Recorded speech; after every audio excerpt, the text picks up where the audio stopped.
नाजरीन, नवंबर के आखिर में army chief general Qamar Javed Bajwa अपनी मुद्दत मुलाजमत के खत्म होने पर सुबुकदोश होने जा रहे हैं। इस दौरान इनकी मुद्दत मुलाजमत में दूसरी बार तोसी की बाज गश्त भी सुनाई दी, मगर खुद आर्मी चीफ ने ऐसे किसी इम्कान को मुस्तरद कर दिया। इसके बावजूद इस हवाले से यार लोग दौर की कोड़ियां लाने के लिए कियासो गुमान के घोड़े दौड़ाते रहे। इस अहम बल्कि हसास तरीन ओहदे पर तैनाती के हवाले से आमतौर पर हमारा मन हैसुल कौम और सियासतदानों का रवैया खास तौर पर गैर जिम्मेदाराना रहा। इस कदर गर्द उड़ाई गई कि सरबराह ISI और ISPR को खुद मीडिया के सामने आकर वजाहत देना पड़ी, ऐसे जैसे ये दुश्मन मुल्क के जहरीली प्रोपेगेंडा का जवाब दिया जाता है। ये कोई खुशगवार रद्देमल न था, न ही आला फौजी क़यादत का यूं मीडिया पर आना कोई अच्छी रवायत थी, मगर क़यादत ने इसे खेल तमाशा बना कर रख दिया। नून लीग की ख्वाहिश है कि किसी तरह इमरान खान और इदारों को लड़ाया जाए। पाकिस्तान की वजीर इत्तलात मरियम औरंगजेब की जानिब से एक ट्वीट में ये ऐलान किया है कि वजीर आजम पाकिस्तान शहबाज शरीफ ने लेफ्टिनेंट जनरल साहिर शमशाद मिर्जा को chairman joint chief of staff और लेफ्टिनेंट जनरल सईद आसिम मुनीर को chief of the army staff मुकर्रर करने का फैसला किया है। इन्होंने लिखा कि इस बाबत समरी सदर पाकिस्तान को अरसाल कर दी गई है। इस बारे में ट्वीट करते हुए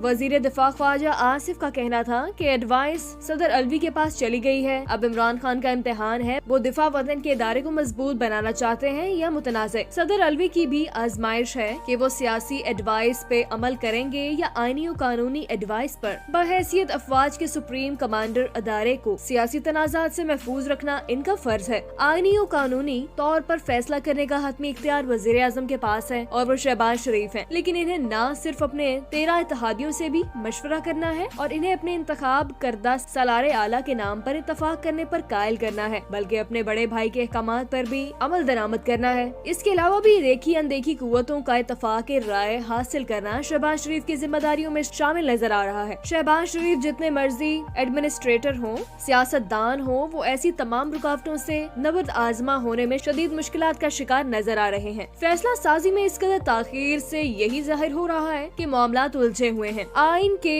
आर्टिकल 243 के सेक्शन 3 के मुताबिक सदर मुमलिकत वजीर आजम की सिफारिश पर नए सर्विसेज चीफ का तकर्रुर करते हैं। अमूमी तौर पर GHQ सीनियर 3 स्टार जर्नैलों के नाम वजारत दफा को भिजवाता है। ये कोई समरी नहीं होती, न ही आर्मी कवानीन के मुताबिक किसी समरी की जरूरत होती है, न वजीर आजम इसका मोहताज है। वजीर आजम का इस्तेहकाक है कि वो किसी भी 3 स्टार जनरल को आर्मी चीफ बना सकता है। माजी में जुल्फकार अली भुट्टो ने जब जनरल जियाउल हक को प्रमोट किया तो वो 7वीं नंबर पर थे। किसी 3 स्टार जनरल की तरफ से कोर और GHQ दोनों में काम करना भी आर्मी रूल्स और इंस्ट्रक्शंस के मुताबिक जरूरी नहीं है, मगर अब इसे आर्मी की MS ब्रांच ने अपनी पॉलिसी बना लिया है। वजीर आजम चाहे तो काबीना का किसी और से मुशावरत कर सकते हैं, काबीना या किसी और से मुशावरत कर सकते हैं, मगर ये भी उनके लिए जरूरी नहीं है। बाद अज़ब वजीर आजम की तरफ से आर्मी चीफ और chairman joint chief of staff बनाए जाने वालों की समरी पर सदर ने रस्मी तौर पर दस्तखत करने होते हैं। वफाकी हुकूमत ने जनरल आसिम मुनीर को रिटेन कर लिया। आर्मी एक्ट के तहत किसी ऑफिसर को रिटेन किया जा सकता है। वजीर दिफा ख्वाजा आसिफ ने कवायद के मुताबिक रिटेन करने की समरी काबीना को पढ़कर सुनाई। वजारत दफा ने पहले ही लेफ्टिनेंट जनरल आसिम मुनीर को रिटायरमेंट की इजाजत नहीं दी थी। वजारत दफा ने लेफ्टिनेंट जनरल आसिम मुनीर को रिटेन करने की समरी तैयार की। वफाकी काबीना ने मुतफक्का तौर पर लेफ्टिनेंट जनरल आसिम मुनीर को रिटेन करने की मंजूरी दी। कानून के मुताबिक मेजर और इसके ऊपर के रैंक रिटायरमेंट के लिए वजारत दफा से इजाजत लेते हैं। वजीर दाखिला राना सनाउल्लाह का कहना है कि वजीर आजम शहबाज शरीफ ने सदर मुमलिकत आरिफ अलवी को एडवाइस भेज दी है। वजीर आजम शहबाज शरीफ ने अहम तैनातियों पर फैसला काबीना को एतमाद में लेकर किया है। मुल्क और कौम के मुफाद में बेहतरीन फैसला किया गया है। वजीर आजम ने अपना आईनी इख्तियार बरवई कार लाते हुए फैसला किया। एडवाइस सेक्रेट कम्युनिकेशन नहीं, ओपन कम्युनिकेशन है। वजीर दाखिला ने मजीद कहा कि हुकूमत के पास इख्तियार है कि किसी अफसर की रिटायरमेंट को फ्रीज कर सकती है। सदर के पास एडवाइस पर अमल करने के अलावा कोई इख्तियार नहीं। राना सलाउल्लाह ने मजीद कहा कि सदर एडवाइस पर दस्तखत 10 मिनट में भी कर सकते हैं और ताखीर भी हो सकती है। ये वजीर आजम का फैसला है और ये फैसला तब्दील नहीं हो सकता। इमरान खान कभी अमेरिका कभी आइन और साइफर के साथ खेलते हैं। पाक फौज एक मुनज्जम अदारा है। फैसला अच्छा है, नेक शगुन साबित होगा। याद रहे कि लेफ्टिनेंट जनरल सैयद आसिम मुनीर को आर्मी चीफ मुकर्रर कर दिया गया है। पाक फौज के नामजद सरबराह जनरल आसिम मुनीर बेहतरीन पेशा वराना कैरियर के हामिल हैं। लेफ्टिनेंट जनरल आसिम मुनीर हाफिज कुरान हैं और इन्हें दौरान तरबियत एजाजी शमशेर से भी नवाजा गया। 4 स्टार जनरल्स की तैनाती की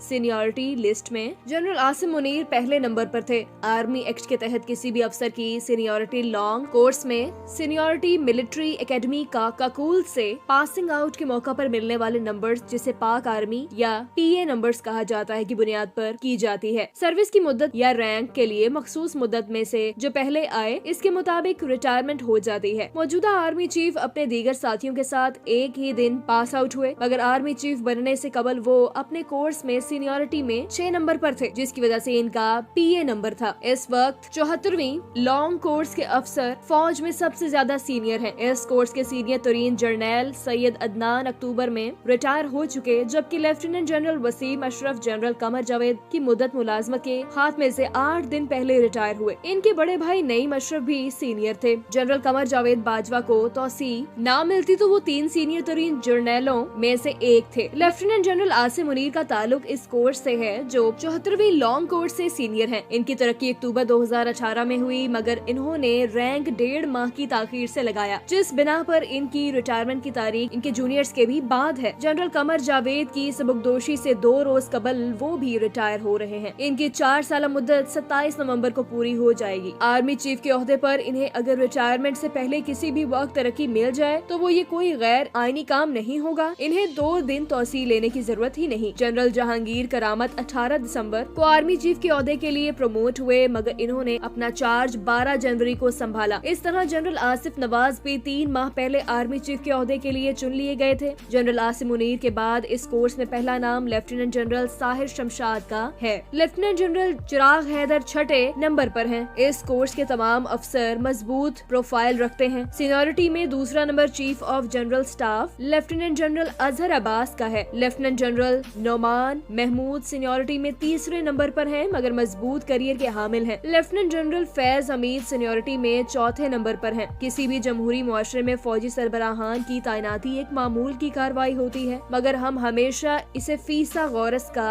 मसला बना देते हैं। अफवाह साजी अरूज पर होती है, कयास आराई गुमान टामक टोइयां, हर कोई ख्वाहिश की खबर बनाने की तगोदो में रहता है। फौजी तर्जुमान मुतअद्दिद बार कह चुके, फौज का सियासत से कोई ताल्लुक नहीं, हम न्यूट्रल हैं, मगर सियासी मैदान के शहसवार फौजी क़ियादत की हमायत को अहम समझते हैं और इन्हें सियासत से अलग नहीं कर पाते। सियासी क़ियादत इस हवाले से हवा का रुख देख कर अपना मुस्तकबिल का लायहा अमल तय करती है। नए नारे घड़े जाते हैं, मौकफ भी अछूता अपनाया जाता है। अगरचे इस हसास ओहदा पर तैनाती का कानून भी सियासतदानों ने तश्कील दिया, मगर इसके तहत तैनाती पर मोतरज हैं। कानून में अगर कोई खामी थी तो इसे दूर करने की किसी ने जुर्रत ना की। किस्सा को ताहालिया तकर्री के दौरान जो गर्द उड़ाई गई, इसको देखते हुए इस मसले का कोई मुस्तकिल हल तलाश करना होगा। जैसे चीफ जस्टिस सुप्रीम कोर्ट की तैनाती के हवाले से एक असूल तय किया गया है, ऐसे ही इस मामले को भी हमेशा के लिए तय करके ऐसी सूरत हाल से बचने का रास्ता तलाश किया जा सकता है।